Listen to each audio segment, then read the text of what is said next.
കാഫിർ സ്ക്രീൻഷോട്ട് കേസിൽ ജിതിൻ ഭാസ്കരൻ എന്ന ഡിവൈഎഫ്ഐ നേതാവ് അറസ്റ്റിലായിരിക്കുന്നു എന്നുള്ളതാണ്. അതിന്മേൽ പുനരന്വേഷണം ഒക്കെ നടക്കുന്ന ഘട്ടത്തിൽ കൂടിയാണ് ഡിവൈഎഫ്ഐ നേതാവ് ജിതിൻ ഭാസ്കരൻ അറസ്റ്റിലായി എന്ന വിവരം വരുന്നത്. ഇത് CPIMന്റെ ചില സംഘങ്ങളെ കേന്ദ്രീകരിച്ചുകൊണ്ട്, അത് സൈബർ സംഘങ്ങളെ കേന്ദ്രീകരിച്ചൊക്കെയുള്ള അന്വേഷണത്തിലേക്ക് പോകുമ്പോൾ ഇപ്പോൾ ഡിവൈഎഫ്ഐ നേതാവ് ജിതിൻ ഭാസ്കരൻ അറസ്റ്റിലായിരിക്കുന്നു എന്ന ഏറ്റവും പുതിയ വാർത്തയാണ് വരുന്നത്.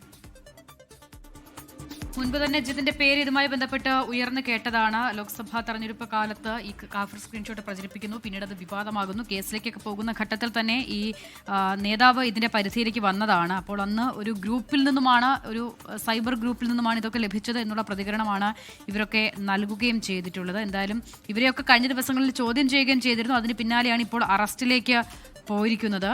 മുൻപ് റിബേഷ് രാമകൃഷ്ണനായിരുന്നു ഇതിന്റെ പരിധിയിലുള്ളത് എന്നുള്ളത് നമുക്കറിയാം. വടകര സ്ക്വാഡ് എന്ന വാട്സപ്പ് ഗ്രൂപ്പിൽ നിന്നാണ് ഇത് കിട്ടിയത് എന്നുള്ളതായിരുന്നു അന്ന് റിബേഷിന്റെ പ്രതികരണം. ആ ഗ്രൂപ്പിന്റെ അഡ്മിൻ ജിതിനാണെന്നുള്ളതാണ് മനസ്സിലാക്കുന്നത്. ജിതിനാണെന്ന് ആ ഗ്രൂപ്പിൽ ഈ സ്ക്രീൻഷോട്ട് പോസ്റ്റ് ചെയ്യുകയും ചെയ്തു. കുഞ്ഞുമോൻ വിവരങ്ങളുമായി. അജി, ഡിവൈഎഫ്ഐയുടെ വടകര ബ്ലോക്ക് കമ്മിറ്റി അംഗമാണ്. ജിതിനെ അറസ്റ്റ് ചെയ്തിരിക്കുന്നു എന്ന വിവരമാണ് ഇപ്പോൾ വരുന്ന ഏറ്റവും പുതിയ വിശദാംശങ്ങൾ. അസിത, ഈ കാഫിർ സ്ക്രീൻഷോട്ട് കേസിൽ ജിതിൻ അറസ്റ്റിലായിരിക്കുന്നു എന്നുള്ളതാണ് ഏറ്റവും നിർണായകമായ വിവരം.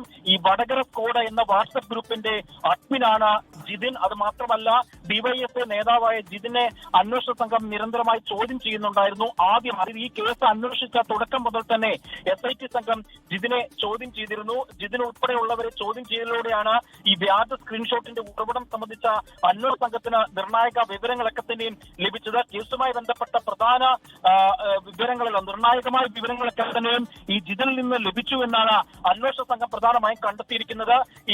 ഈ വിവാദമായ സ്ക്രീൻഷോട്ട്, അതായത് വടകര സ്ക്വാഡ്, കടത്തനാടൻ സഹാക്കള്, ബാവുപ്പാറ സഹാക്കൾ തുടങ്ങിയ വാട്സപ്പ് ഫേസ്ബുക്ക് ഗ്രൂപ്പുകളിൽ നിന്നാണ് പ്രചരിച്ചത് എന്ന് SIT കണ്ടെത്തി.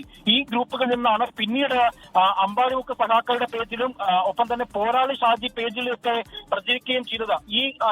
ഈ കാഫിർ സ്ക്രീൻഷോട്ടുമായി ബന്ധപ്പെട്ട് ഉറവിടം കണ്ടെത്താൻ കഴിഞ്ഞിട്ടില്ല എന്ന് പറഞ്ഞ് ആദ്യ അന്വേഷണ സംഘം ഈ കേസ് അവസാനിപ്പിച്ചതായി കാട്ടി കോടതിയിൽ റിപ്പോർട്ട് സമർപ്പിച്ചിരുന്നു. ഇതിനെ തുടർന്ന് വലിയ തലത്തിൽ വിമർശനങ്ങൾക്ക് ഉയർന്ന സാഹചര്യമുണ്ടായിരുന്നു. പിന്നീട് ഈ കേസുമായി ബന്ധപ്പെട്ട് തുടരന്വേഷണം ആവശ്യപ്പെട്ട് പാറക്കൽ അബ്ദുള്ള MLA ആണ് ആഭ്യന്തരമന്ത്രി രമേശ് ചെന്നിത്തലയ്ക്ക് പരാതി നൽകുന്നത്. അതിന്റെ അടിസ്ഥാനത്തിലാണ് SIT രൂപീകരിച്ച് 1 മാസം തികയുന്നതിന് മുൻപ് ഇപ്പോൾ ഈ കേസ് ഇപ്പോൾ നിർണായകമായ വഴിത്തിരിവിലേക്ക് എത്തിയിരിക്കുന്നത്. ഇതിനു മുൻപ് ഈ കേസുമായി ബന്ധപ്പെട്ട് മറ്റാരെയും തന്നെയും അറസ്റ്റ് ചെയ്തിരുന്നില്ല. ജിതിന്റെ അറസ്റ്റിലൂടെ തന്നെ വലിയ തലത്തിൽ CPM അടക്കം പ്രതിരോധത്തിലാകുമെന്നുള്ള കാര്യത്തിൽ യാതൊരു സംശയമില്ല. പ്രത്യേകിച്ച് CPM നേതൃത്വങ്ങൾ, അതായത് ജില്ലാ നേതൃത്വം അടക്കം പറഞ്ഞിരുന്നത് ഈ കേസുമായി ബന്ധപ്പെട്ട് പാർട്ടിക്ക് യാതൊരു പങ്കുമില്ല, അന്വേഷണം നടക്കട്ടെ എന്നായിരുന്നു ആദ്യഘട്ടങ്ങളിലൊക്കെ പറഞ്ഞിരുന്നത്. പിന്നീട് അത് പാർട്ടിക്ക് ജിതിനെ സംരക്ഷിക്കുന്ന ഒരു നിലപാട് തന്നെ സ്വീകരിക്കുന്ന സമീപനമൊക്കെ ആയിരുന്നു. ജില്ലാ സെക്രട്ടറി അടക്കമുള്ള ആളുകളൊക്കെ തന്നെയും തീർച്ചയായും ആ നിലയിൽ കാര്യങ്ങൾ പോകുമ്പോൾ തന്നെ ഈ വടകര സ്ക്വാഡ് എന്ന് പറയുന്ന ഗ്രൂപ്പിൽ നിന്നാണ് ആദ്യം ഈ സ്ക്രീൻഷോട്ട് ലഭിച്ചതെന്നുള്ളതായിരുന്നു റിബേഷ് അന്വേഷണ സംഘത്തിൽ നിന്നും നൽകിയ മൊഴിയിൽ നിന്നും അവർ കണ്ടെത്തിയത്. അപ്പോൾ ഈ ഗ്രൂപ്പിന്റെ അഡ്മിനാണ്, ഈ വടകര സ്ക്വാഡ് എന്ന് പറയുന്ന ഗ്രൂപ്പിന്റെ അഡ്മിനാണ് ഇപ്പോൾ അറസ്റ്റിലായിട്ടുള്ള ജിതേഷ്. അപ്പോൾ ഈ ഗ്രൂപ്പ് അഡ്മിൻ എന്നുള്ള നിലയിലാണോ ഈ അറസ്റ്റ്, അതോ ആ സ്ക്രീൻഷോട്ട് നിർമ്മിച്ച് പ്രചരിപ്പിച്ച ആൾ എന്ന നിലയിലാണോ? അതിൽ കൂടുതൽ വ്യക്തത SITയുടെ ഭാഗത്തു നിന്നും വരേണ്ടതുണ്ട്.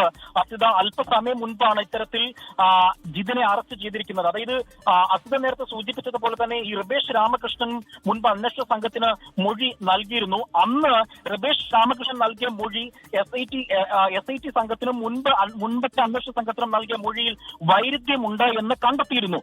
ഇതിനെ തുടർന്നാണ് ഈ തിരുവള്ളൂരിൽ സ്വദേശിയും ഡിവൈഎഫ്ഐയുടെ മേഖലാ ഭാരവാഹിയുമായ ജിതിനെ ചോദ്യം ചെയ്യാൻ വേണ്ടി വിളിച്ചു വരുത്തിയത്. ആ ചോദ്യം ചെയ്യലിലൂടെ നിർണായകമായ വിവരങ്ങൾ അന്ന് SITക്ക് ലഭിച്ചിരുന്നു. പിന്നീട് ജിതിൻ അടക്കമുള്ള ആളുകളുടെ ഫോണുകൾ ഫോറൻസിക് പരിശോധനയ്ക്കായി അയച്ചു. ആ ഫോറൻസിക് പരിശോധനയുടെ റിപ്പോർട്ട് അടക്കം അന്വേഷണ സംഘത്തിന് ലഭിക്കേണ്ടതുണ്ടായിരുന്നു. അത് അടക്കം ലഭിച്ചതിനെ തുടർന്നാണ് നിർണായകമായ അറസ്റ്റിലേക്ക് കാര്യങ്ങൾ എത്തിയത് എന്നുള്ളതാണ് ഈ ഘട്ടത്തിൽ ലഭിക്കുന്ന വിവരം. വിശദമായ ചോദ്യം ചെയ്യുന്ന ശേഷമാണ് ശരി. വടകര സ്ക്വാഡ് എന്ന ഗ്രൂപ്പ്, ആ വാട്സാപ്പ് ഗ്രൂപ്പിന്റെ അഡ്മിനാണ് ജിതിൻ ഭാസ്കരൻ. നേരത്തെ ചോദ്യം ചെയ്യലിനൊക്കെ വിധേയരായതാണ്.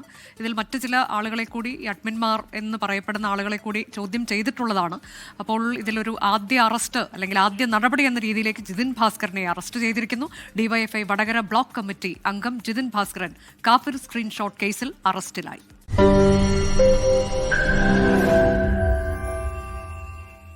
ലോകത്തെവിടെയായാലും ഏത് സമയത്തും 24 വാർത്തകളും ഓഗ്മെന്റഡ് റിയാലിറ്റി പാക്കേജുകളും എക്സ്പ്ലെയിനറുകളും വിശദമായി കാണാൻ ഞങ്ങളുടെ യൂട്യൂബ് ചാനൽ നിങ്ങൾക്ക് സബ്സ്ക്രൈബ് ചെയ്യാം.